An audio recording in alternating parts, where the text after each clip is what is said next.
Kita masih mengkaji kitab Al-Khusyuk fi Shalah. Musannifnya Abu Lutfi Muhammad bin Lutfi bin Abdul Latif bin Umar As-Sabawi. Kiat-kiat supaya sholat kita bisa lebih baik, bisa khusyuk. Ada banyak kiat dikemukakan oleh penulis kitab ini. Masing-masing kita bisa menerapkannya atau tidak, itu kembali kepada taufik dari Allah Subhanahu wa ta'ala. Sama halnya dengan masing-masing kita mengetahui kebaikan, mengetahui bahwa sholat tahajud itu sangat diperintahkan, mengetahui bahwa kita semua ingin mulia, dan Rasulullah ngasih tahu kemuliaan seorang mukmin ada di aktivitas tahajudnya. Apakah kita bisa mempraktekkannya dalam kehidupan kita atau tidak, itu kembali ke apakah Allah berikan taufiknya kepada kita atau tidak. Siapapun kita yang mendapatkan taufik dari Allah, pasti enteng kita menjalankan semua perintah-perintah Allah serta meninggalkan larangan-larangannya. Jadi gampang atau susah sholat khusyuk kembali ke taufik Allah. Sudah tentu semua kebaikan harus kita ikhtiarkan. Ketika kita mengikhtiarkan kebaikan itu, dari situ Allah tahu, oh ternyata hambaku menginginkan itu. Sejauh mana keinginan kita, boleh jadi itu yang selanjutnya akan menjadikan Allah memberikan atau tidak kepada kita. Allah sudah menjanjikan baik langsung atau melalui Rasulnya, bahwa siapapun kita yang bersungguh-sungguh menginginkan sesuatu, Allah pasti akan berikan. Apalagi ketika kesungguhan kita itu diiringi dengan sikap berbaik sangka kepada Allah, diiringi dengan optimisme yang tinggi, dengan keyakinan yang tinggi bahwa apa yang kita inginkan pasti akan dikabul oleh Allah. Dalam hadis qudsi, hadis sahih, Allah berfirman, ana inda dhanni abdi bi.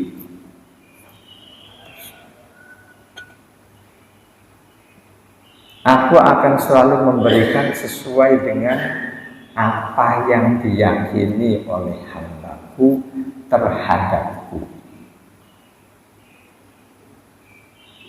Keyakinan itu yang menentukan apakah kita akan mendapatkan yang kita inginkan atau tidak.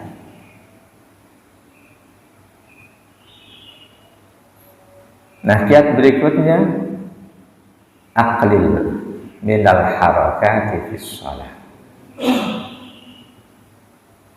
Minimalkan atau bahkan nirkan, kosongkan sholatmu dari semua gerak-gerakan yang bukan gerakan sholat.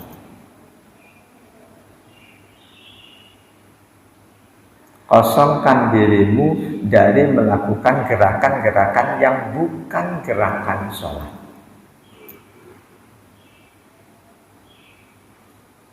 Apakah itu peci merasa melencong, kita benerin padahal lagi sholat, itu gerakan yang bukan gerakan sholat. Atau juga kita merasa ada kerah baju nggak pas, kita lagi sholat sambil kita benerin. Memang kalau kerah baju nggak pas terus sholatnya jadi nggak sah, itu bukan gerakan sholat. Kata penulis kitab ini, wa 'alaika ya akhi an tuqallila min harakatika fi asna'is shalah. Jaga diri, sadarkan diri untuk meminimalisir gerakan-gerakan di luar gerakan sholat. Bal la tataharrak illa lidaruratin. Bahkan lebih dari itu, jangan sekedar meminimalisir, tapi menirkan, mengkosongkan. Jangan sampai melakukan gerakan-gerakan yang bukan gerakan sholat. Fasukunul jawarihi yu'inu ala huduril qalbi. Antengnya fisik itu dapat mempermudah hadirnya hati dalam sholat kita.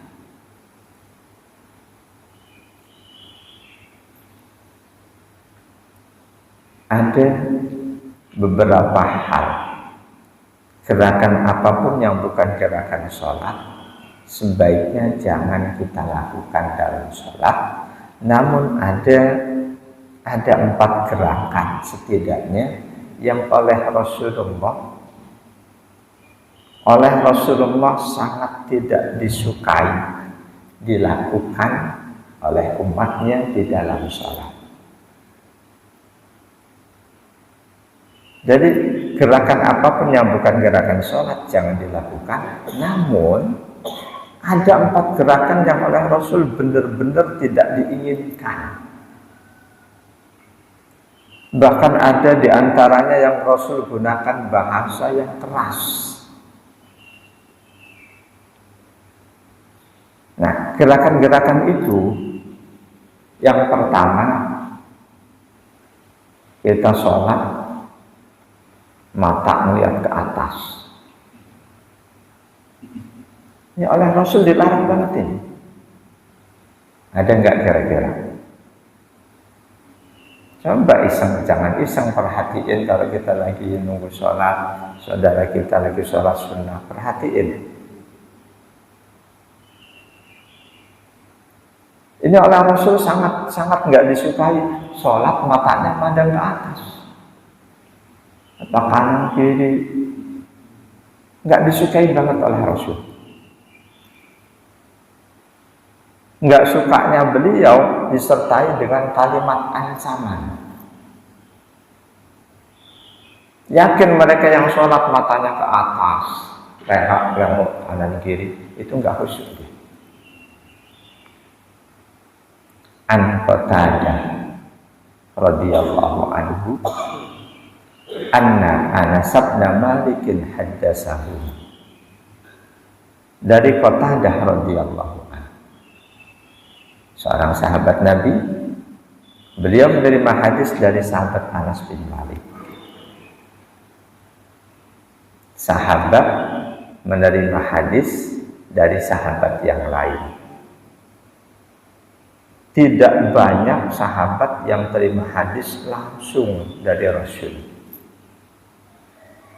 Mayoritas hadis Rasul sampai kepada para sahabat melalui sahabat-sahabat yang lain. Jadi jangan bayangin setiap sahabat Nabi pasti ngajinya kepada Nabi. Enggak. Kenapa hal itu terjadi? Pada masa itu ada hal yang jauh lebih penting yang itu didahulukan. Lebih penting dibanding ngaji langsung kepada Nabi, yakni berangkat ke medan perang untuk membela Islam. Itu sesudah diwajibkannya perang. Setiap kali ada kelompok, ada masyarakat yang menghina Islam, Allah, Rasulullah, mendolimi umat Islam, maka umat Islam diwajibkan untuk perang. Pada saat itu hampir seluruh sahabat Nabi berangkat ke medan perang. Sehingga yang tetap mendampingi Nabi untuk kalau sewaktu-waktu Allah turunkan ayat Quran, mereka yang terima. Ketika Rasul ada mau menyampaikan satu ajaran apa, mereka yang terima. Ini jumlahnya sangat sedikit. Sampai-sampai karena seringkali Rasul dapat ayat dari Allah melalui malaikat Jibril, beliau mau sampaikan, sahabat nggak ada. Allah berikan teguran kepada sahabat di surah At-Taubah 122, وَمَا كَانَ الْمُؤْمِنُونَ لِيَنْفِرُوا كَافَّةً فَلَوْلَا نَفَرَ مِنْ كُلِّ فِرْقَةٍ مِنْهُمْ طَائِفَةٌ لِيَتَفَقَّهُوا فِي الدِّينِ وَلِيُنْذِرُوا قَوْمَهُمْ إِذَا رَجَعُوا إِلَيْهِمْ لَعَلَّهُمْ يَحْذَرُونَ.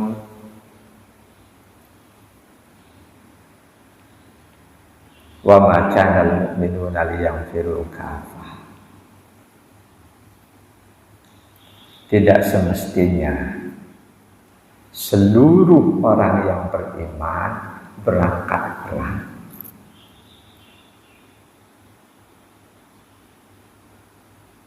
Jadi awalnya di awal ada kewajiban perang, ada sebagian umat yang meremehkan, mereka tidak berangkat. Mereka yang tidak berangkat perang, akhirnya oleh Allah diturunkan ayat mencela mukmin yang tidak punya semangat membela agamanya. Enggak cuma dicela, bahkan dikucilkan. Setelah turun ayat pengucilan untuk mereka yang tidak berangkat perang, ketika selanjutnya ada medan perang, nyaris seluruh umat Islam berangkat perang. Dalam kondisi itu, Allah turunkan ayat, nanti nggak ada sahabat di sekeliling beliau. Nabi nggak selalu berangkat perang, karena banyak hal lain yang juga harus beliau hadapi. Nah, di kondisi kedua ini, semuanya berangkat perang, nyaris nggak ada yang mendampingi Rasul. Sewaktu-waktu ada ayat turun, Rasul nyampein ke siapa? Saat itulah Allah turunkan At-Taubah 122. Tidak semestinya orang-orang yang beriman semuanya berangkat perang. Falaula nafara min kulli firqatin minhum ta'ifatun. Hendaklah dari masing-masing kabilah, dari masing-masing kelompok Islam mengirim satu utusan yang tidak ikut berangkat perang. Tujuannya liyatafaqahu fiddin. Mereka tetap berada di sisi Rasul untuk memahami, untuk menerima ilmu-ilmu yang akan disampaikan oleh Rasul. Waliyundiru qaumahum, dan selanjutnya mereka inilah sekelompok kecil sahabat yang menerima ilmu langsung dari Rasul, selanjutnya diperintahkan untuk menebarkan ilmunya kepada sahabat-sahabat yang sedang berangkat perang ketika mereka pulang dari perang. La'allahum yahdharun, agar pada akhirnya semua sahabat Nabi sama-sama mendapatkan ilmu, sama-sama mendapatkan penyadaran.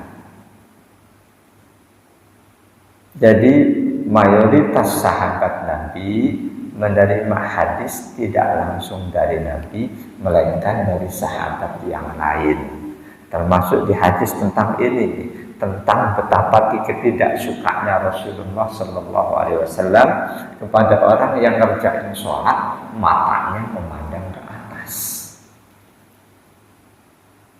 Dari sahabat Qatadah radhiyallahu an, sesungguhnya sahabat Anas bin Malik menyampaikan kepada mereka, sahabat yang lainnya. Kata sahabat Anas, qala Nabi sallallahu alaihi wasallam, Nabi bersabda, ma balu aqwamin yarfa'una absarahum ila samai fi salatihim. Itu orang kenapa sih, ada apa mereka? Mereka lagi sholat kok memandang ke atas. Kenapa mereka itu lagi sholat kok memandang ke atas? Kata sahabat Anas, fastadda qawlahu fi dzalika. Kalimat berikutnya, nada Nabi itu lebih keras lagi. Hatta qala, Nabi katakan, la yantahunna an dzalik aw la tuhtafanna absarahum. Hentikan hal itu. Hentikan sholat memandang ke atas. Atau kalau tidak, mata mereka akan disambar. Para ulama berbeda memahami disambar apa yang dimaksud oleh Rasul. Yang pasti disambar iblis. Disambar setan, sholatnya tidak khusyuk. Ini hadis diriwayatkan oleh Imam Ahmad, Imam Bukhari. Nomor 750, Imam Abu Dawud, An-Nasai, dan Imam Ibnu Majah. Ini salah satu aktivitas perilaku sikap sholat yang sangat tidak disukai oleh Rasul. Jangan pernah ngerjain sholat mata kita memandang ke atas. Apakah atas banget atau atas ujung sana? Jangan. Alih-alih ke atas, yang diperintahkan Rasul fokus memandang tempat sujud.